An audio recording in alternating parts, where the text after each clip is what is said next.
Luis Alberto Díaz es biólogo y arborista, o un tree doctor como se denomina en otros países.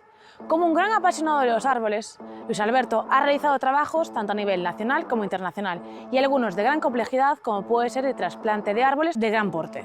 Hoy protagoniza Afilando la Experiencia, nuestro podcast dedicado a los profesionales del sector. Y debido a su fuerte vocación docente, estamos seguros de que vamos a aprender cosas muy interesantes. ¡Arrancamos!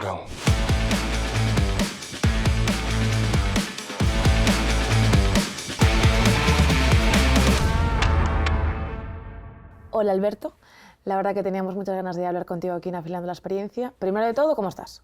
Muy bien, encantado de estar aquí. Tienes una relación muy estrecha con los árboles, es como tu gran pasión. ¿Qué fue lo que sembró esa relación? Pues supongo que esto que decía Bill Wilson de la biofilia, ¿no? Es decir, que desde pequeño he estado muy vinculado a la naturaleza, ¿no? Pero recuerdo especialmente una clase de botánica con un profesor de la Universidad de Alcalá de Henares que dimos en el patio y empezó a hablar de dinámica de árboles y de movimientos de las copas y aquello me fascinó. A partir de ahí empecé a estudiar y a dedicarme casi por exclusiva al arbolado, ¿no? Seguramente eso. Interesante. No había escuchado eso del movimiento de las copas, la verdad. Sí, sí. ¿Tú cómo definirías a un jardinero? Wow, hace años me hicieron esa pregunta y me parece que es algo complicada. Un jardinero o jardinera, me da igual. Una persona que se dedica a la jardinería es un súper profesional, ¿no? Saber un poco de todo es saber mucho. Un jardinero es alguien que sabe un poco de plagas, sabe un poco de entomología, sabe un poco de tratamientos, sabe un poco de cortes, de floraciones de arbustos, sabe un poco de maquinaria, de afilado, de estudios con respecto a la hidráulica, hay pérdidas de carga de una tubería. Sabe un poco de todo, es muchísimo. Entonces, un jardinero es un tipo especial, ¿no? O una mujer especial. ¿Y crees que están valorados en España? ¿Qué va? ¿Qué va? Porque no hay una profesionalización real. Y no hay una formación que saque profesionales buenos, al menos hasta estos últimos años, ¿no? Entonces, la profesión está denostada porque parece que cualquiera podría llegar a la jardinería. Es decir, que hasta ahora, y es real, yo te lo digo porque trabajo mucho en muchas ciudades, lo que ocurre es que cuando alguien se queda en paro, pues directamente conoce a alguien y termina estando en la jardinería. Y pues de aquellos barros y estos lodos, ¿no? Entonces, los pocos jardineros que conozco son rifados y tienen mucho trabajo. ¿Y por qué crees que en España no se valora tanto como en otros países?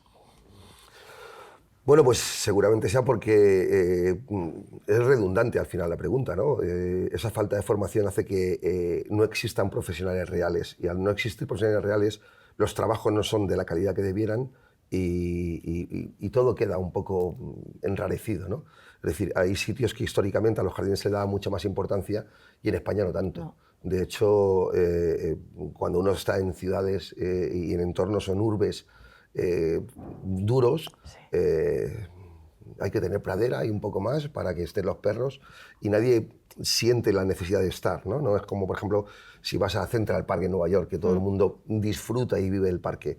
En España nos falta un poco todavía ese paso, ¿no?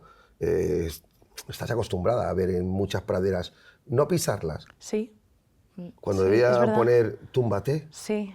Bueno, pues igual que no se pueden pisar, nadie le da esta validez, ¿no? Esta importancia a lo verde. Con lo cual, cualquiera puede cuidar de ello.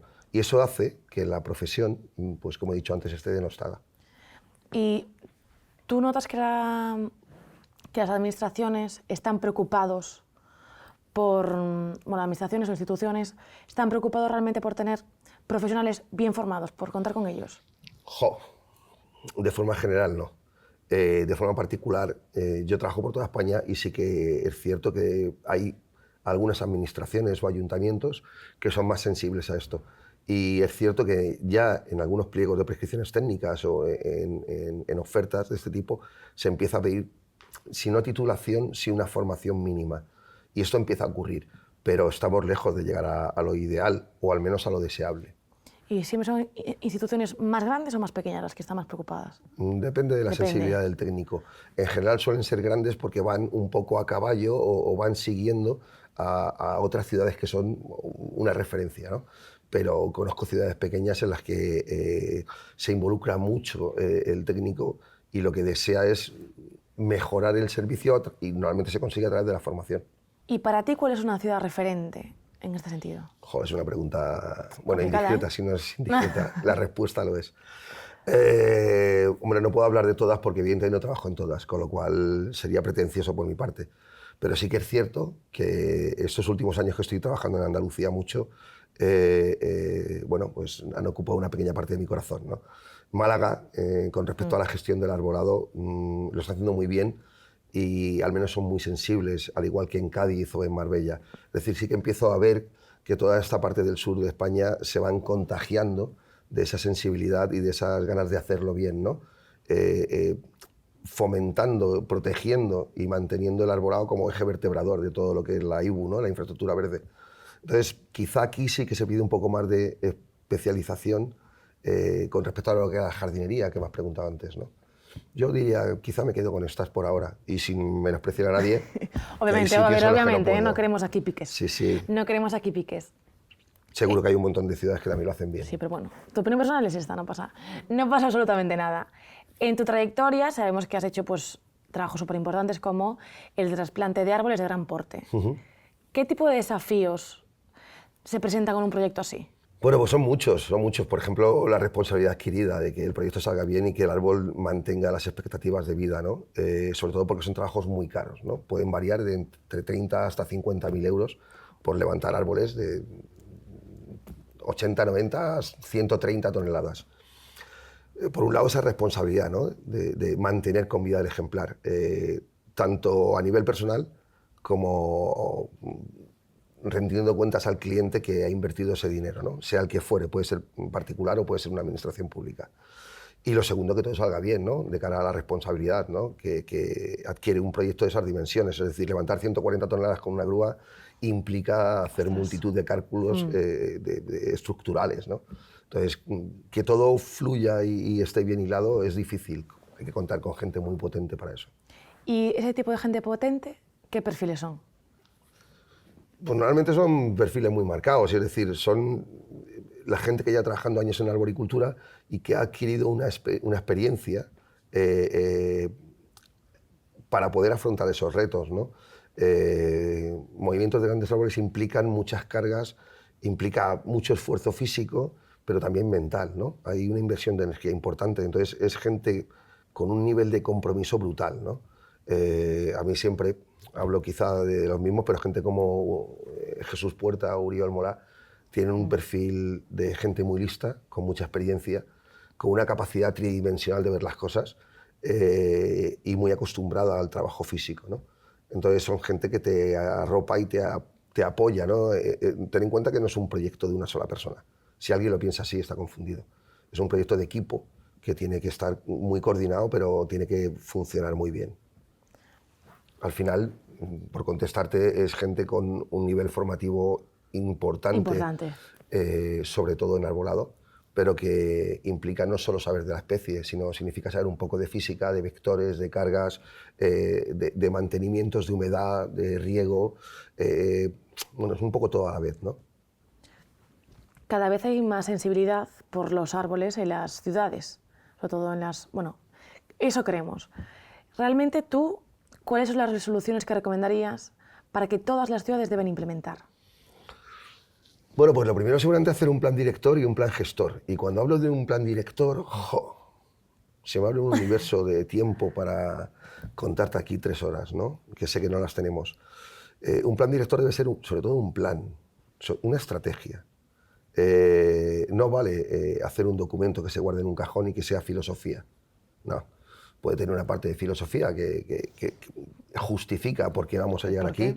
Tiene que haber un análisis real de esa ciudad para hacer un traje a medida y luego tiene que haber una estrategia de trabajo. Es decir, si yo quiero llegar a un 30%, por ejemplo, como se establece en el 330-300, debo saber lo que tengo, cómo lo tengo, hacer estudios cualitativos y cuantitativos de la población, tener un buen inventariado. y a partir de ahí empezar a construir ese proyecto. Es decir, y además debe ser una herramienta para que la administración sea capaz de poder llegar a ese objetivo que se ha establecido. Con lo cual, creo que un plan director es esencial. Y dentro de ese plan director hay dos partes que son fundamentales. Una, volvemos de nuevo a las cuestiones iniciales, es la formación de los operarios y de los técnicos para saber manejar esa población. Y la otra es la divulgación. Hay que empezar a levantar un poco ampollas, ¿no? y que la gente sepa que tiene la necesidad, aunque la tienen de forma intrínseca, ¿no? Lo tenemos escrito en el SOMA. Pero no lo saben. Pero sí deberíamos despertar esa inquietud, sobre todo a nivel infantil, ¿no? Para proteger la propia infraestructura verde, que es la que va a dotar de confort térmico a la ciudad y la va a hacer en general más amable, ¿no? Bastante más amable, la verdad. Estoy viendo ahí que pone MyTreeRisk. Sí. ¿Qué es eso?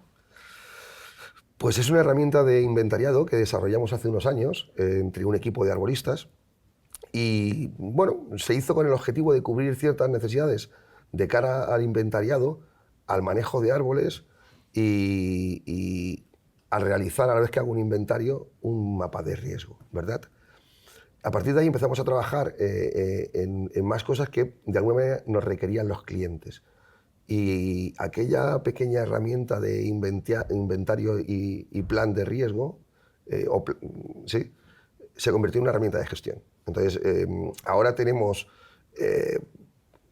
de alguna manera registradas todas las actuaciones, todas las roturas, y todo esto hace que podamos hacer unos estudios y unos análisis brutales, ¿no?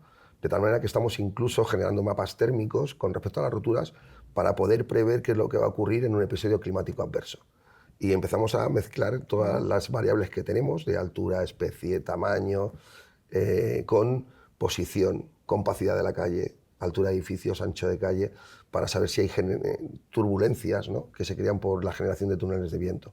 Entonces, MyTreeRisk se convirtió en todo esto, es decir, pasó de ser una herramienta de inventario a ser una herramienta de gestión que en mi caso diría definitiva. Lo que pasa es que no puedo hablar de ello porque soy el creador, ¿no? Claro. ¿Y cómo funciona? Pues funciona como un GIS. En realidad, tú haces dar de alta una serie de árboles, los distribuyes por la ciudad y a partir de ahí le dotas de riesgo y empiezas a trabajar en la gestión de esos árboles. De tal manera que de forma automática, a medida que vamos metiendo las actuaciones, vas cambiando el nivel de riesgo de los árboles y por lo tanto el inventariado se actualiza. Y esto es súper importante, porque quizá lo más caro, por ejemplo, de un plan director es hacer un buen inventario de arbolado. Y en la administración normalmente cada 4 años se vuelve a hacer el inventario. Y esto es tirar la pasta. Con lo cual nosotros lo que hicimos fue dotar de mucha dinamicidad a esta herramienta para que se actualizara sola. Con lo cual ganamos mucho en esto.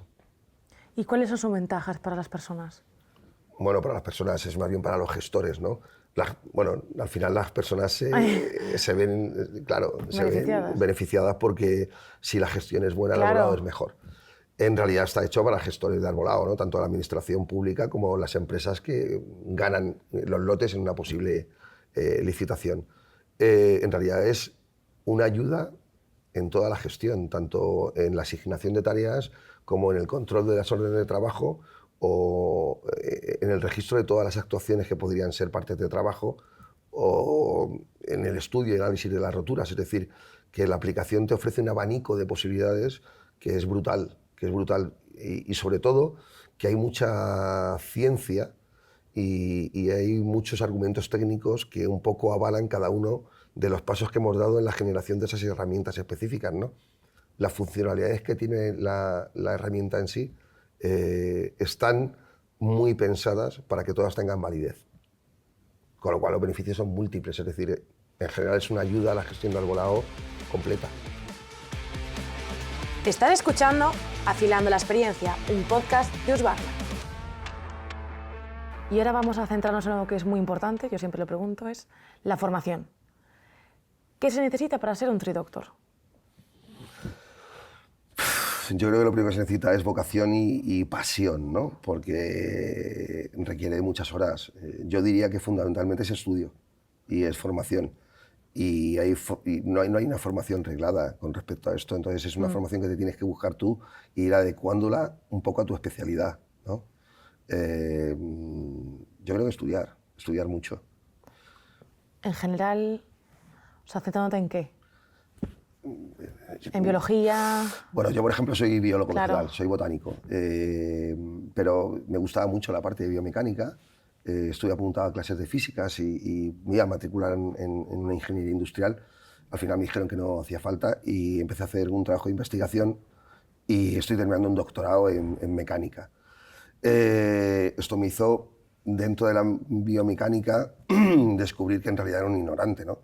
Entonces, claro, tuve que empezar a pensar o a estudiar qué eran las cargas, qué eran los vectores y saber transmitir todos estos conceptos que tienen que ver con los módulos de elasticidad, con el límite de fluencia o la resiliencia. Bueno, hablar como un ingeniero para poder transmitirle mis inquietudes y poder pensar cómo se comportaba la madera. Y fíjate que hay una parte muy importante que tiene que ver con la mecánica, que es todos estos conceptos que te he dicho, pero se nos olvida otra parte interesante, que es que el organismo está vivo y que responde y que crece y que es capaz de adaptarse y mediante la síntesis de diferentes materiales responder a unas cargas o a un estrés determinado. Entonces, la variación es tan constante que tienes que estudiar de todo esto.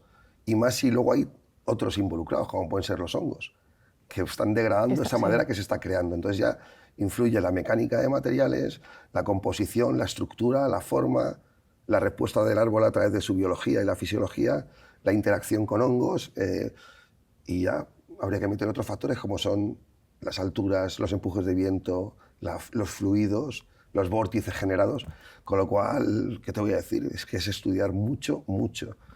Eso es mi parte. Entiendo que si eres entomólogo, pues pasará lo mismo, o si estás especializado en micología, debería ser lo mismo, porque hay muchos estudios de cómo afectan los hongos a una parte muerta, pero no saben cómo afecta a una parte viva. Entonces, bueno, pues al final es estudiar mucho.